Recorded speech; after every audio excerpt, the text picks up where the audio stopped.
ngo bitarenze umwaka utaha wa 2026 mu kwezi kwa kabiri, VAR iraba iri gukoreshwa muri shampiyona y'u Rwanda. Ese ibi biraza guca ikibazo cy'imisifurire mibi iboneka hano muri shampiyona y'u Rwanda? Abenshi bavuga ko biba byihishwe inyuma na ruswa. Wibutse ko yari TST Sports Rwanda ikugezaho, nanagusaba gukanda subscribe nyamuneka. Amakuru y'imikino yo nakagaruka hano kuri TST Sports Rwanda. Icyo usabwa ni ugukanda subscribe ukabana natwe. Reka nze rero mubwire ngo ayo makuru bimeze bite. Hari ku munsi w'ejo hashize, ni mu kiganiro n'itangazamakuru, press conference, perezida wa Ferwafa Shema Ngoga Fabrice akaba yatangaje ko umwaka utaha bitarenze mu kwa kabiri VAR izaba ikoreshwa muri shampiyona y'u Rwanda. Muri icyo kiganiro yari wenyine, perezida wa Ferwafa Shema Fabrice yari kumwe kandi na Haji Mudaheranwa Yusuf.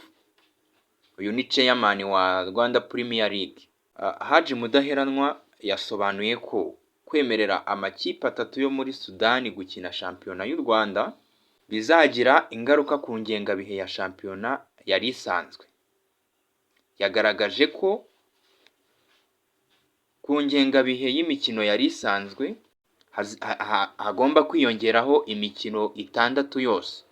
Haji Mudaheranwa kandi yahishuye ingano y'amafaranga azahabwa amakipe kugira ngo akine iyo mikino 6 irengaho kuri ku ngengabihe yari isanzwe.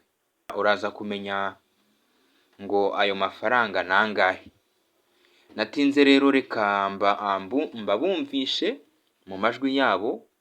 Uyu ni Shema Fabrice na Haji Mudaheranwa, perezida wa Rwanda Premier League. Hari ikintu basabye bavuze cya arbitrage. Arbitrage iri under Ferwafa authority. Ejo bundi ngira ngo mwabonye itangazo zagiye zisohoka turimo guhana abasifuzi baba tubite ko ari abantu, kuko akenshi nashaka gutanga nk'urugero ababonye match ejo ya Real na Barca. Mushobora kumbarira igihe how many time arbitre yagiye kuri VAR for decision? Inshuro nyinshi cyane. Nk'iriya penalty Mbappe yateye, sinzi ango waba urimo kugira ngo ubone ko umukinnyi uri hasi undi umupira wakubise ku ivi yawukozeho. Bamwe bayureba, ariko arbitre ni arbitre bitewe na angle ariho ashobora kutayireba. So ibyo duteganya gukora mu gihe cya vuba, I think last week narindi Cairo just for kureba imikoranire y'amasosiyasiyo yacu ndetse na CAF. Hari icyo twagiye tuganiraho tugera no kuri arbitrage. Arbitrage mu gihe uko ugenda ijya imbere baranakubwira ko umusifuzi uzaba utari VAR compatible, so ni mu kirimi cy'icyongereza kuba compatible na VAR. Abasifuzi ba VAR n'abari babandi bicara hejuru bareba image, n'abasifuzi bo mu kibuga they have to be trained on the VAR.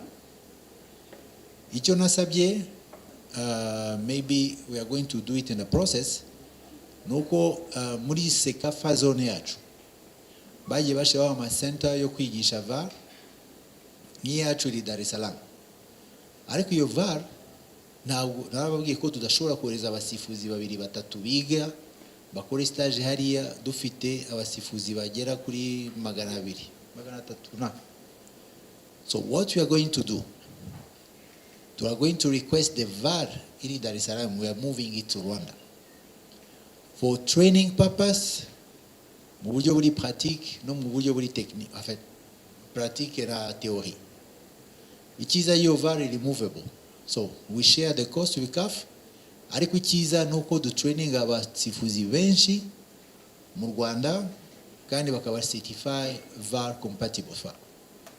so bikunze ku giti cyanjye ubwo nabyo nabona nabiganiraho na president ko niho nari nyiza nuko muri fazale du testing ayo VAR byibuze ku match amwe tukamakinga sure ko dufite VAR ishobora gufasha kwigisha abasifuzi bacu ariko no kuyatestinga mu buryo bikora muri kuri pitches.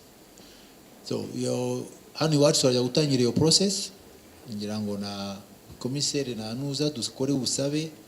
I think byibuze tuzasabe VAR muri iyo period ya return leg byibuze tukaba tuyifite ariko muri plan dufite ndetse twagiye tuganira na FIFA ma projet ya FIFA forward nuko tugomba gutangira byibuze champion itaha dufite VAR yacu y'u Rwanda.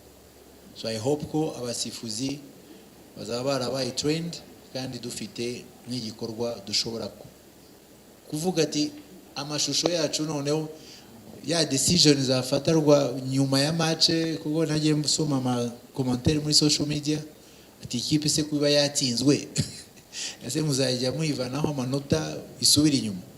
So maybe nabona fata iyo decision iri technique ubu ariko icyo nababwira nuko n'amavugurwa y'imisifurire turimo kuyavugurura ku buryo bibaye ngombwa tukareba ko ari ahandi byabaye nk'ukuntu ushobora gukinisha umukinnyi ufite carton jaune 3 bikaza kumenyekana nyuma icyo gihe amanota 3 barakuvana. So we are going to check mu buryo buri pratique niba bikunda hanyuma tuzabasubiza ariko icyo mbashaka kubabwira tugiye kuzamura capacité y'abasifuzi bacu ngira ngo muri retour izatangira mu kwa kabiri ariko turareba ngo kugira ngo byibure equipe yawe utegure ibashe kuryama ize kujya gukina yanariye yabonye na transport bigusaba iki tuza gusanga byibura minimum ari miliyoni 1.5 turavuga ngo bazakirwa inshuro 3 bakiriye 3 izo bazakirwa ni miliyoni 1.5 gukuba 3 ni miliyoni 4.5 buri equipe yose mbere yuko dutangira gukina nabo izayahabwa uko amakipe yose 16. Icyo mbaza ni ese iyi VAR niramukije izakemura koko ibi bibazo by'imisifurire tubona hano iwacu? Ubwo uraza kunsubiza rero muri comment mwibutsa no gukanda subscribe. Iyi ni TST Sports Rwanda nge wumva rero akaba ari Pacifique the captain. Dusubire mu kanya.